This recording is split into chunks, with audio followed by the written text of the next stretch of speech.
Hi, I'm Vanessa Lee. I am a Aboriginal and Torres Strait Islander.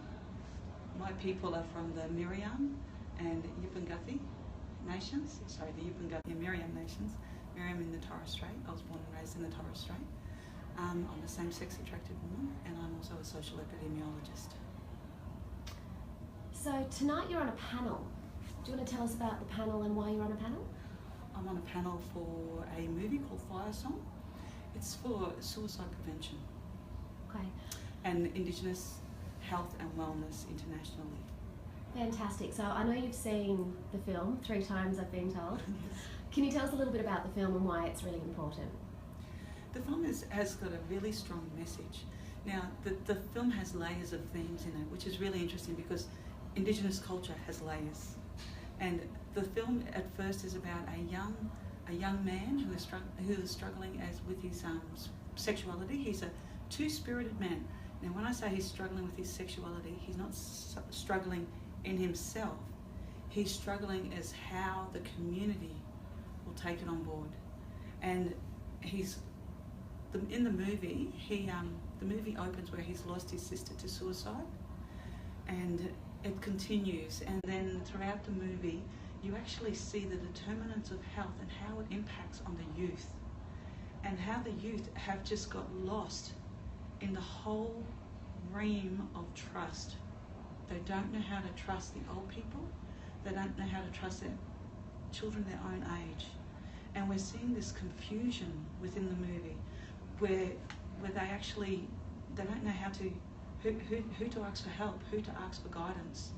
And you see when they reach out for each other, and you see the misappropriation of trust in that you can see young people that have been sexually assaulted or sexually abused coming through and reflecting through on their interpretation of kindness. And kindness is being abused. And then we see another young person committing suicide in this movie because of that betrayal of kindness. And the movie goes along, but at the same time the movie is portraying the whole way that this young man, Shane, is dealing with the trauma of the suicide of his sister. The pain in his mother's mechanism of coping with the suicide is quite traumatic, where as an Indigenous woman, she's gone into herself to understand why.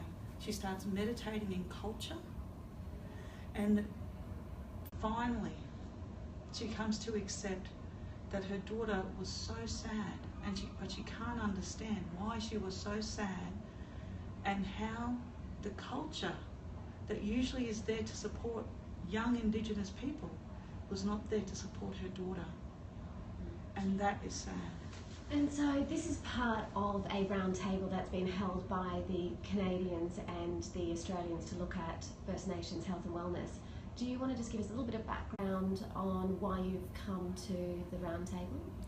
I've come to the roundtable with my hat as the Director of Suicide Prevention Australia. I've also come to the roundtable as a social epidemiologist, and also as so I'm sitting on the panel also as my hat as a same-sex attracted person. And those viewpoints on this level actually makes a difference to the way I interpret the world around me, and I interpret and understand Indigenous knowledges and well-being, and how that is actually being interpreted by the government in general, and how that relates to policy and suicide prevention. Fantastic range of skills and hats that you wear at any given point in time, and certainly things that need to be considered when we're looking at Indigenous policy. So we've had this morning, we've had quite a number of speakers. What would be your one take-home message from this morning? We need to change the language. If we're going to have a system of integrity, we need to change the language. We need to stop saying things like vulnerable and start saying things like valuable. We need to hold the system accountable on the language change. And we as Aboriginal and Torres Strait Islander people and international Indigenous people, we need to start making those steps. We need to change the language because our young people are suffering. Can I just share quickly a story?